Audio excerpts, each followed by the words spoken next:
ఎక్కడ పోతుంది అదే నా దగ్గర ఉంది.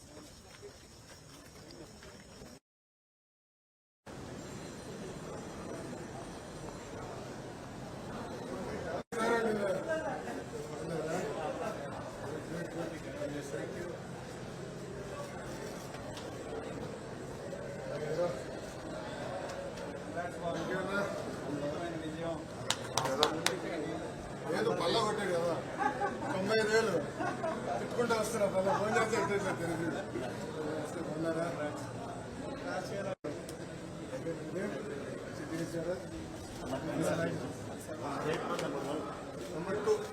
పల్లా 95 పెట్టాడు తిట్టుకుంటూ వచ్చా పల్లాది పెండింగ్ పెట్టి రీకౌంటింగ్ అవుతా ఇవ్వట్లేదు కొన్నారా గంట అయిపోయింది 90,000 థర్డ్ ప్లేస్ 90,000 అంటారా గంట గంట లేడా మనం 90,000 రివ్యూ పెడతాను బాబు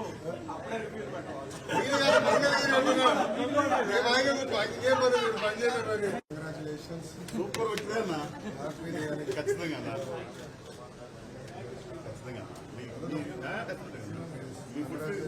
ఫాలో అవుతాను నంబర్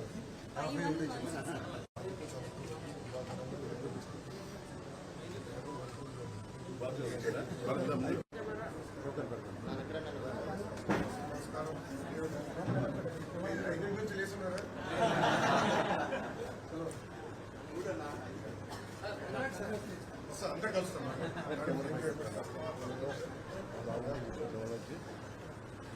సారీ మేడం లేట్ నమస్కారం అండి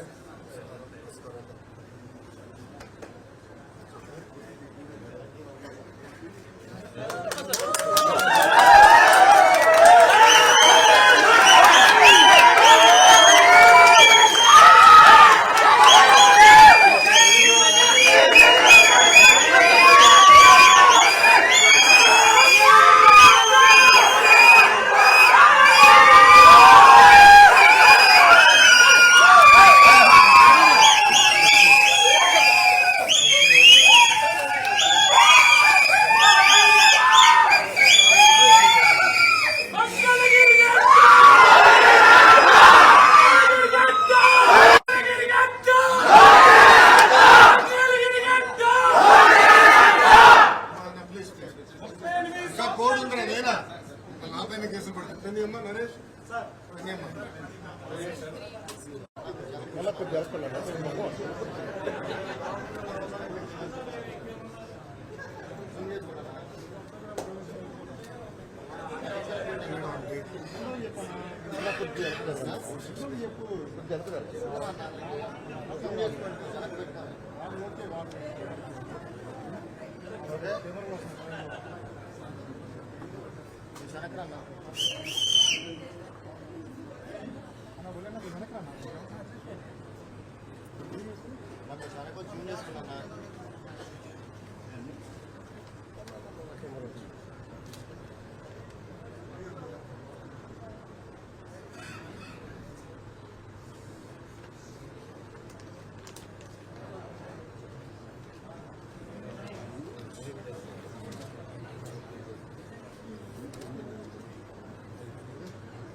అయిపోయింది. నేను వచ్చి ఫార్మాలిటీ ఎక్స్పెక్ట్ అయిపోయాను. నేను లేట్ మేడం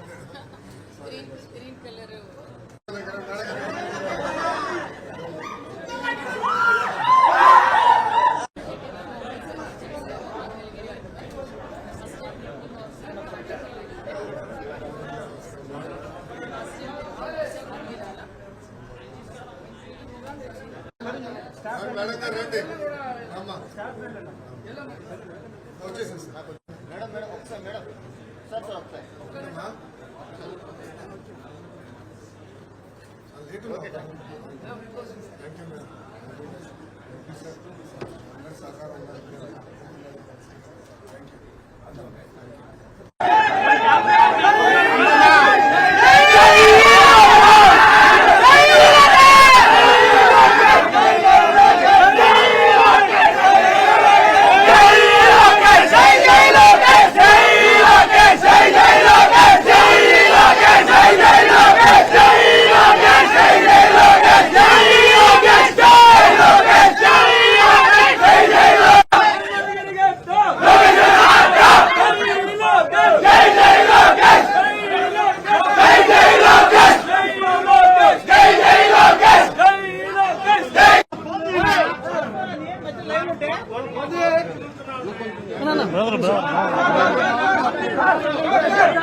అన్నా ఇప్పుడు ఎవరు అందరితో మాట్లాడుతాం. మీడియా మిత్రులందరికీ నా నమస్కారం. ఈరోజు ఆంధ్ర రాష్ట్ర ప్రజలు తెలుగుదేశం, జనసేన, భారతీయ జనతా పార్టీ పైన పవిత్రమైన బాధ్యత పెట్టారు. అది దారి తప్పిన రాష్ట్రాన్ని సరైన దారిలో పెట్టేదానికి, ఉద్యోగాలు లేని రాష్ట్రంలో ఉద్యోగాలు కల్పించేదానికి, సంక్షేమ అభివృద్ధి రెండు జోడెద్దుల బండిలాగా తీసుకెళ్లేదానికి ఒక పవిత్రమైన బాధ్యత మాకు ఇచ్చారు. ఆ బాధ్యతను నెరవేర్చడానికి ఆర్నిసలు మేము అందరం కష్టపడతాం, కలిసిగట్టిగా పనిచేస్తాం. ఆంధ్ర రాష్ట్రానికి పూర్వ వైభవం తీసుకొచ్చే బాధ్యత ఈ మూడు పార్టీలు కలిసిగట్టిగా చేస్తాయని ఆంధ్ర రాష్ట్ర ప్రజలందరికీ నేను ఈరోజు తెలియజేస్తున్నాను. ప్రత్యేకంగా మంగళగిరి నియోజకవర్గానికి వచ్చేగల 1985 తర్వాత మంగళగిరి నియోజకవర్గం పైన పసుపు జెండా ఎగరలేదు. తెలుగుదేశం, జనసేన, భారతీయ జనతా పార్టీ నాయకులందరూ కృషితో ఈరోజు 91,000 వైచులక మెజార్టీతో నేను గెలుస్తాం జరిగింది. ఇది ఈరోజు నాకున్న సమాచారం మేరకు ఆంధ్ర రాష్ట్ర చరిత్రలో 3వ స్థానంలో ఈ మెజారిటీ ఉంది. ఈ ఎన్నికల్లో అన్ని రికార్డులు సృష్టించింది తెలుగుదేశం, జనసేన, భారతీయ జనతా పార్టీ కూటమి. మొదటి స్థానంలో పల్లా శ్రీనివాస్ గారు, మా గాజువాక నాయకుడు, శాసనసభ్యుడు 95,000 మెజారిటీ గెలిచారనేది నాకు సమాచారం. రెండో స్థానంలో గంటా శ్రీనివాసరావు గారు భీమిలి నియోజకవర్గంలో దాదాపు 92,000 మెజారిటీ గెలిచారని, నేను మెజారిటీలో 3వ స్థానంలో ఉన్నాను. ఆనాడు చంద్రబాబు నాయుడు గారికి అన్నగా భావించే పవన్ అన్నకు కూడా హామీ ఇచ్చాను. ఎవరు ఊహించిన మెజారిటీతో నేను మంగళగిరి గెలిచి కానుక కింద ఈ సీట్ ఇస్తానని హామీ ఇచ్చాను. ఆ హామీని నిలబెట్టుకున్నా. దాని వెనకాల ప్రజల ఆశీస్సులు నాతో ఉన్నాయి, దేవుడు ఆశీస్సులు నాతో ఉన్నాయి. ఇంత మెజారిటీతో గెలిచిన తర్వాత మా పైన బాధ్యత పెరుగుతుంది, ప్రత్యేకంగా నా పైన బాధ్యత పెరుగుతుంది. మంగళగిరి ప్రజలకి నేను అనేక హామీలు ఇస్తాం కూడా జరిగింది. గత 5 సంవత్సరాలు వాళ్ళకి అనేక సంక్షేమ అభివృద్ధి కార్యక్రమాలు చేస్తాం కూడా జరిగింది. వచ్చే 5 సంవత్సరాలు వాళ్ళకి అనేక పనులు చేయాలి, ఇచ్చిన హామీలు నిలబెట్టుకోవాలి. ఒక ఆదర్శ నియోజకవర్గంగా మంగళగిరిని తీర్చిదిద్దే బాధ్యత ఇప్పుడు ఎమ్మెల్యేగా మంగళగిరి ప్రజల కోసం లోకేష్ చేస్తాడని ఈ మీడియా సమావేశంగా మంగళగిరి ప్రజలందరికీ తెలియజేస్తున్నాను. ఇప్పుడు మీడియా మిత్రులకి ఏమైనా ప్రశ్న ఉంటే దానికి ఒక్క నిమిషం అండి. మీడియా మిత్రులకి ఏమైనా ప్రశ్న ఉంటే ఇప్పుడు అడగవలసిందిగా కోరుతున్నాం. ఇప్పుడు అడగండి. కార్యకర్తలకు మాట ఇచ్చారు, మిమ్మల్ని ఇబ్బంది పెట్టిన వాళ్ళ పేర్లన్నీ కూడా ఒక బుక్ లో రాసామన్నారు.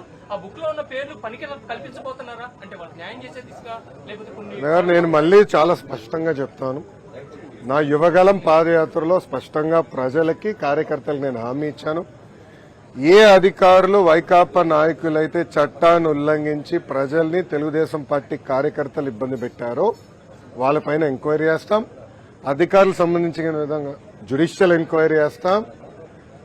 ఎంక్వైరీ నివేదిక మేరకు సర్వీస్ నుంచి డిస్మిస్ చేసి జైలుకు పంపించేదాన్ని కూడా నేను వెనకాడను అని ఆనాడు ప్రజలకి చెప్పా, కార్యకర్తలకు చెప్పా. అది ప్రజలు ఒప్పుకున్నారు. అందుకే ఈరోజు ఎప్పుడు లేని విధంగా మనకు మ్యాండేట్ వచ్చింది. తప్పనిసరిగా ఇచ్చిన మాట, ఇచ్చిన హామీ నేను నిలబెట్టుకుంటాను. అండి వై నాట్ 175 ఉన్న వాళ్ళకి No, మీరు no, ఎలాంటి నేను సపోర్ట్ చేస్తారు? వైకాపా దయచేసి వైకాపా నాయకులకి పార్టీకి సూచించే స్థాయి నాది కాదు. మేమేం చేస్తాం చాలా స్పష్టంగా చెప్పాం. కక్ష సాధింపులు, హెరాస్మెంట్లు, ప్రభుత్వ ఆస్తులు ధ్వంసం చేస్తాం, ఇది మాకు రాదు, మేము చేయం. ఇదంతా ఆ పార్టీకి తెలిసింది. అందుకే ప్రజలు ఈరోజు ఇలాంటి మ్యాండేట్ కూటమికి ఇస్తాం జరిగింది.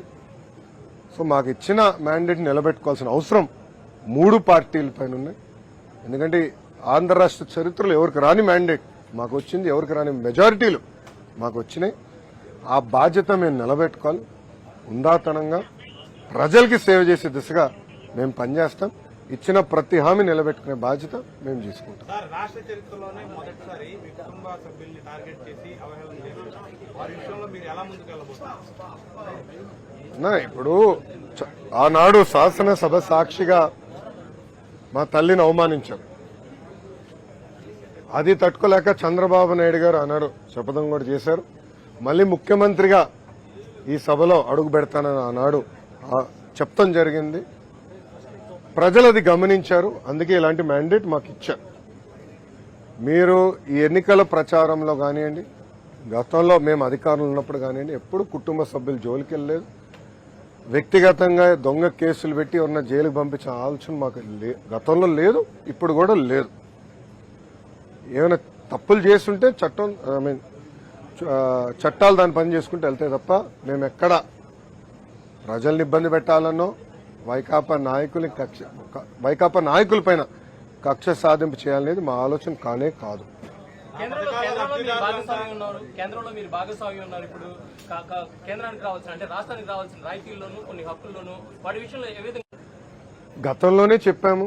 నేను కూడా ప్రధానమంత్రి గారు ఉన్నప్పుడు నేను మారటం కూడా జరిగింది. ఆంధ్ర రాష్ట్రానికి అనేక పెండింగ్ ప్రాజెక్ట్స్ ఉన్నాయి.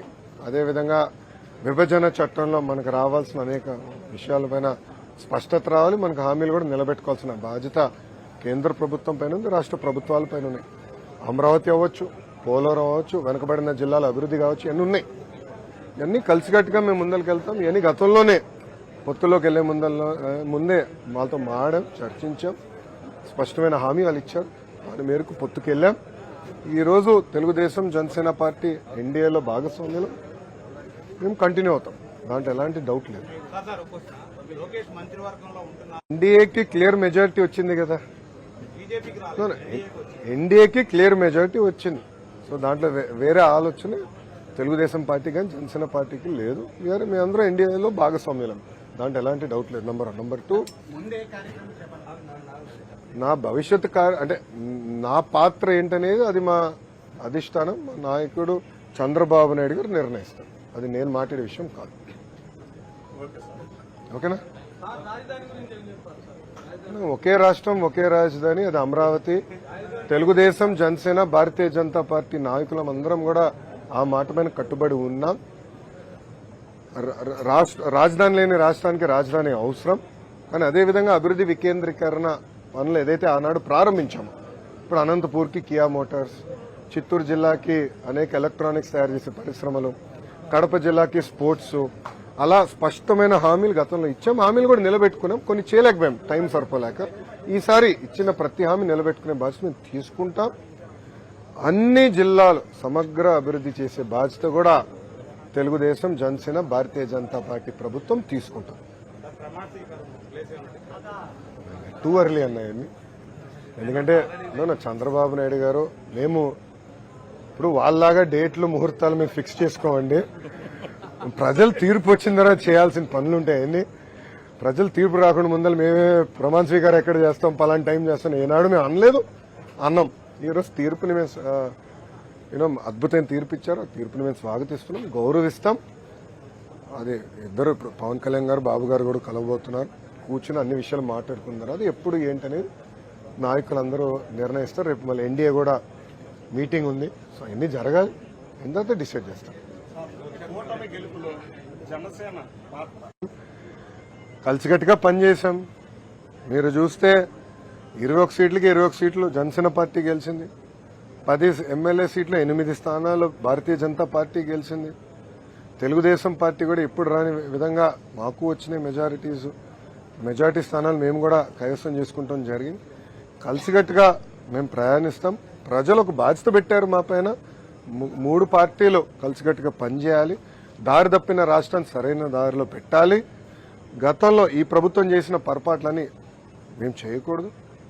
ఇసుక విధానంలో కానివ్వండి, మద్యం విధానంలో కానివ్వండి, రెవెన్యూ విధానంలో కానివ్వండి, అన్నీ పకడ్బందీగా మేము సంస్కరణలు తీసుకురావాలి. ప్రజలు ఏ ఆశయాలతో అయితే మమ్మల్ని గెలిపించారో అది నిలబెట్టుకోవాల్సిన బాధ్యత మా పైన. ఈ రోజే రిజల్ట్స్ వచ్చినాయి. మీరు చంద్రబాబు నాయుడు గారి కన్నా స్పీడ్గా ఉన్నారు స్వామి. మొత్తం రిజల్ట్స్ రానివ్వండి. ఇప్పుడు మంగళగిరి ఫర్ ఎగ్జాంపుల్ ఎన్ని బూత్లో నెగిటివ్ వచ్చింది, పాజిటివ్ వచ్చింది మేము డిస్కస్ చేస్తున్నాం. కనీసం ఒక 6 రోజులు మాకు సమయం ఇవ్వండి, కొంచెం సమీక్ష చేసుకుంటాం. దాని తర్వాత స్పందిస్తాం. సార్, ప్రధాన ప్రతిపక్షం లేకుండా అసెంబ్లీకి వెళ్ళబోతున్నారు, ప్రభుత్వాన్ని ఫామ్ చేయబోతున్నారు, ఎలా ఉంటుంది? ఇప్పుడు ప్రతిపక్ష నాయకుడు ఉన్నాడా లేదా, హోదా ఉందా లేదా అనేది డిఫరెంట్ స్టోరీ.